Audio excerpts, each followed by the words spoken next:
Hello అండి. అందరూ నమస్కారం. ఎలా ఉన్నారు? నేనైతే చాలా బాగున్నానండి. మీరు బాగున్నారనుకుంటున్నాను. మన ఇంట్లో కొన్ని ఐటెమ్స్ అనేది క్లీన్ చేస్తుంటాను. మెయిన్ ఇంపార్టెంట్ అనేది సింక్ అండి.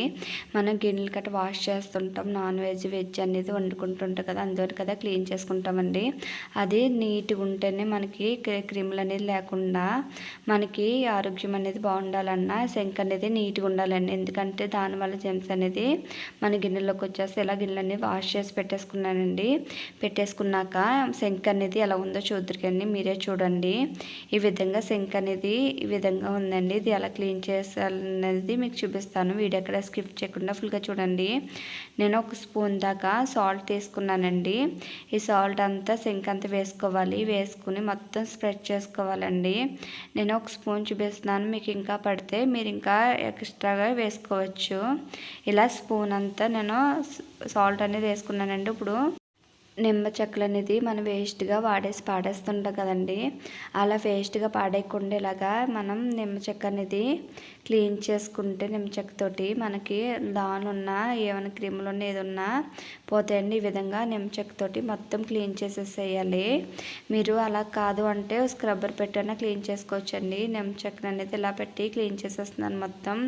పైన లాన్ కూడా ఇలాంటి దాంట్లో కూడా ఎక్కువ అనేది మనకి అన్ని అడ్డేసి బాగా జిడ్డెక్కిపోయి ఉంటాయి కదా, అట్లా కూడా ఇలా మొత్తం నిమ్మ చెక్కతోటి మొత్తం ఉప్పు అనేది క్లీన్ చేసుకోవాలండి. ఉప్పు నిమ్మకాయతోటి క్లీన్ చేసుకుంటున్నాం కాబట్టి మనకు అందులో ఉన్న స్మెల్ అయినా ఏదైనా నీట్గా అనేది క్లీన్ అయిపోతుందండి. ఈ విధంగా మొత్తం క్లీన్ చేసేసుకోవాలి సింక్ అంతని. అలా చేసుకుని ఒక 5 మినిట్స్ అనేది అలా వదిలేసేయాలండి. నేను ఇక్కడ ట్యాప్ కూడా క్లీన్ చేసి చూపిస్తున్నాను. ట్యాపే కాదు, ట్యాప్ దగ్గర ఉన్న టైల్స్ అన్నీ క్లీన్ చేసి చూపిస్తానండి. మీరు వీడియో ఎక్కడ స్కిప్ చేయకుండా ఫుల్గా చూడండి. కొంచెం సాల్ట్ వేసుకుని ట్యాప్స్ కూడా క్లీన్ చేసి చూపిస్తున్నాను. ఎందుకంటే మనం ఎంగిల్ చేతులతో కూడా పెట్టేసుకుంటూ ఉంటాం కదండి. ఇలా కట్టేసి అవి కూడా జిడ్డెక్కిపోతాయి. అలా జిడ్డెక్కిపోయేదాన్ని మనం సింక్ ఎప్పుడు క్లీన్ చేసుకుంటాం ఆ ట్యాప్స్ కూడా క్లీన్ చేసుకుంటూ ఉండాలండి. అప్పుడే బాగా క్లీన్ అయిపోతాయి. ఇలా ఈ విధంగా ట్యాప్స్ క్లీన్ చేస్తాం కదా, వెనకాల ఫ్లోర్ కూడా వాటర్ పడిపోయి అది కూడా బాగా జిడ్డెక్కిపోయి మరకలుగా అయిపోతాయండి. మనం ఇలా చేసినట్లు కూడా ఇలా నిమ్మ చెక్కతోటైనా క్లీన్ చేసుకోవచ్చు, లేదంటే స్క్రబ్బర్ పెట్టుకున్నా క్లీన్ చేసుకోవచ్చండి. నేను స్క్రబ్బర్ పెట్టి కూడా క్లీన్ చేసి చూపిస్తాను మీకు. ఇలా స్క్రబ్బర్ పెట్టుకుని మొత్తం నీట్గానే తుడిచేసుకోవాలండి. చాలా నీట్గానే క్లీన్ అయిపోతాయి. నేను సోప్ అనేది ఏది పెట్టలేదండి. స్క్రబ్బర్ పెట్టి సాల్ట్ వేసి క్లీన్ చేసేస్తున్నాను. ఇలాగో 5 మినిట్స్ అనేది వదిలేసుకున్నాక ఇలా వాటర్తో క్లీన్ చేసేసుకోవాలి. మొత్తం ఫ్లోర్ కానించి ట్యాప్స్ కానించి సింక్ అంతా క్లీన్ చేసేసుకోవాలండి. నేను ఇప్పుడు ట్యాప్ అనేది క్లీన్ చేసి చూపించాను కదా, తర్వాత వచ్చేసి సింక్ కూడా అలా క్లీన్ చేయాలని చూపిస్తానండి. ఈ విధంగా వాటర్ వేసుకొని సింక్ అంతా నీట్గా కడిగేసుకోవాలండి. చూస్తున్నా కదా, వాటర్ వేసుకొని అంత నీట్గా తుడిచేసుకుంటే మొత్తం నీట్గా అనేది క్లీన్ అయిపోయింది కదండి.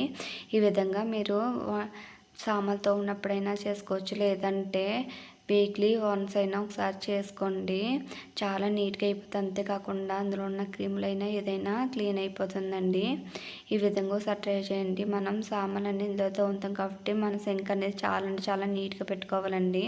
తర్వాత వచ్చేసి అందులో జాలీడ్ ఉంటుంది కదా, అది కూడా నీట్గా నేను వాష్ చేసేసుకుని మొత్తం అది కూడా వాష్ చేసి పెట్టేసుకుంటున్నానండి. ఈ విధంగా వాష్ చేసి పెట్టేసుకుంటే సరిపోతుంది. సింక్ అనేది చాలా నీట్గా క్లీన్ చేసేసుకున్నాం కదా. ఈ విధంగా ఒకసారి ట్రై చేసి ఎలాగుందో కామెంట్ సెక్షన్లో కామెంట్ చేయండి.